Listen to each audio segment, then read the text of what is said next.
सभी भाइयों को, सभी बहनों को और सभी मित्रों को ओम। ओम से ही प्रारंभ करेंगे। पिछले वीडियो में हम लोगों ने सुंदरकांड में प्रवेश किया और हमने देखा कि किस तरह से हनुमान जी और रीक्षपति जामवंत जी के बीच में चर्चा हुई। आज सुंदरकांड के उसी कथानक को हम आगे लेकर चलेंगे। जिन पंक्तियों पर या जिन चौपाइयों पर हमें बल देना है उसे एक बार मैं आपके समक्ष रखता हूँ और फिर उनकी गहराइयों में उतरने का प्रयत्न करेंगे। तब लग मोहि परखे हूँ तुम भाई, तुम लोग मेरा इंतजार तब तक करना जब तक मैं लौट कर नहीं आ जाता हूँ। ये वचन हनुमान जी के हैं और किसको? वानर सेना को। सुग्रीव की वानर सेना को हनुमान जी कहते हैं, तब लग मोहि परखे हूँ तुम भाई, मेरा इंतजार तब तक करना जब तक मैं माँ सीता का पता लगाकर वापस लौट नहीं आता हूँ तुम लोगों के बीच में। तब लग मोहि परखे हूँ तुम भाई, सही दुख कंद मूल फल खाई। हे भाई, तुम लोग दुख सहकर कंद मूल फल खाकर तब तक मेरी राह देखना। जब लग आवऊं सीता ही देखी, होई है काज मोहि हरख बिसेखी। जब तक मैं माता सीता का पता लगाकर लौट नहीं आता हूँ तब तक तुम लोग मेरा इंतजार करना और मुझे पूर्ण विश्वास है, मैं फुल कॉन्फिडेंट हूँ कि कार्य अवश्य संपन्न होगा। अब इस घटना को, इस चौपाई के अंतर्गत जो कुछ भी कहा गया है, अगर उसे वर्तमान परिप्रेक्ष्य में लेने की कोशिश करें तो ये घटना हम सभी के जीवन काल में सामान्य रूप से देखने को मिल ही जाती है। एक उदाहरण लेकर चलते हैं कि अगर कोई व्यक्ति, एक बालक आईएएस या डॉक्टर या इंजीनियर बनने के लिए अपने घर से निकलता है और वो अपने घर के सदस्यों को ये बताता है कि हे माँ, हे पिताजी, भाई, बहन, मैं अवश्य ही अपने कार्य में सफल होकर लौटूंगा, मेरा इंतजार करिएगा। हनुमान जी के इस वचन में क्या गहराई है, हम उनको ही समझने की कोशिश करने जा रहे हैं। एक किष्किंधा कांड से एक छोटा सा हिस्सा लेंगे। यहाँ पर अंगद कह रहे हैं, अंगद कहीं जाऊं मैं पारा।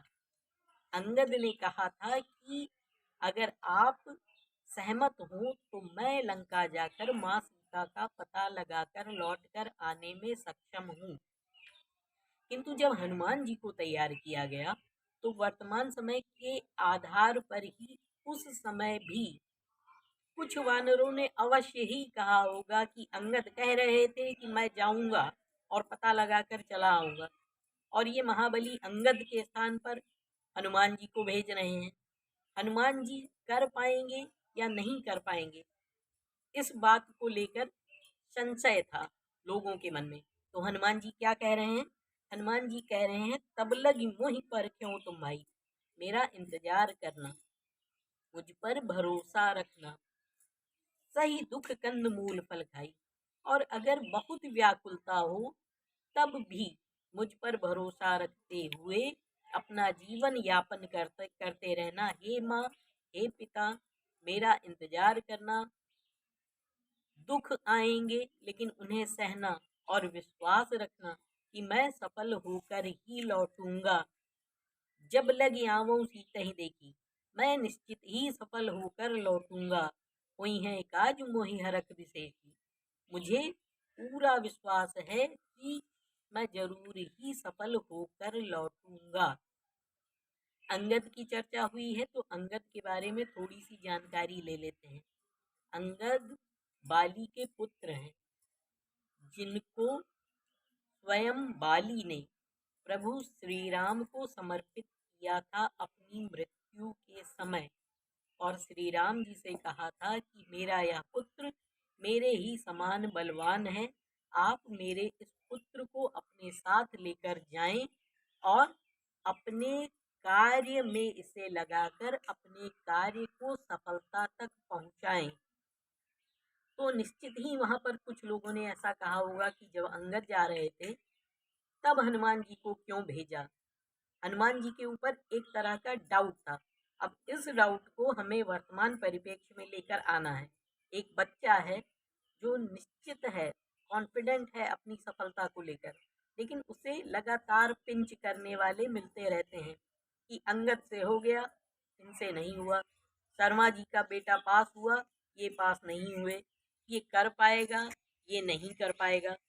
इस चौपाई से हम इस विषय में प्रवेश कर सकते हैं और हनुमान जी की ही तरह एक बालक जिसे प्रति उत्तर देना है, वो क्रोध में या आवेश में आकर उसे कोई उत्तर नहीं देना है। उसे केवल इतना कहना है कि हे माता, हे पिता, हे रिश्तेदार, हे भाई, हे बहन, आप लोगों से सादर अनुरोध है, धैर्य बनाए रखें, मैं सफल होकर ही लौटूंगा। क्या कहना है बच्चे को? किस चौपाई का ध्यान रखना है?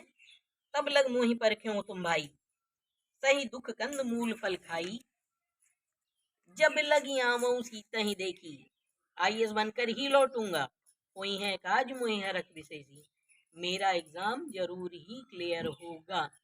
एग्जाम के पर्सपेक्टिव से बाहर आकर अगर कोई भी लक्ष्य लें, ये तो मैंने एग्जाम के पर्सपेक्टिव में चीजों को समझाने की कोशिश की, आपका कोई भी लक्ष्य हो, किसी भी घटनाक्रम से आपको विचलित नहीं होना है। यहाँ से इस चौपाई से यही मैसेज बार बार आ रहा है कि जो काम, जिस काम के प्रति आप अपने आप को संकल्पित करें, उस काम को लेकर स्वयं आशान्वित रहें और दूसरों को भी धैर्य ढांढस देते रहें कि आप कृपया चिंता ना करें, मैं अवश्य ही सफल होकर लौटूंगा, ऐसा मेरा विश्वास है, माता सीता का पता लगाकर मैं लौटूंगा। इस चौपाई में छुपे हुए रहस्य को जितना मैंने जाना और जितना समझने की कोशिश की, वो मैंने आप तक पहुंचाया है। अब अंत में वीडियो को विराम देते समय हमेशा की तरह आप और आपकी विवेक बुद्धि और वीडियो में कहे गए शब्द, वीडियो में बताया गया सुंदरकांड की चौपाई जो बताई गई, इन सब को मोतियों की तरह एक तार में पिरोकर आपको चीजों को समझना है। समझिए, सोचिए और धर्म की गहराइयों में अगर संपूर्ण भाव से ना उतर सके तो धर्म की गंगा में स्नान जरूर करें, गोता जरूर लगाएं। धर्म बड़ा पवित्र है, धर्म बड़ा गहरा है और धर्म में बहुत बहुत सारे रहस्य छुपे हुए हैं और वर्तमान समय के प्रश्नों के बहुत सारे उत्तर यहीं पर छुपे हुए हैं। सुंदरकांड बड़ा पवित्र कांड है, यहाँ से हमारे तमाम प्रश्नों का उत्तर मिल सकता है। वर्तमान समय में जो युवाओं के साथ एक सबसे बड़ी समस्या है, उसका उत्तर मुझे यहाँ इस चौपाई के माध्यम से मिला, जिसे मैंने आप लोगों तक पहुँचाया। अब ये आप लोग स्वयं अपनी विवेक बुद्धि से निर्णय लेंगे, चीज़ों को समझेंगे और गहराई में उतरने का प्रयास करेंगे। धन्यवाद।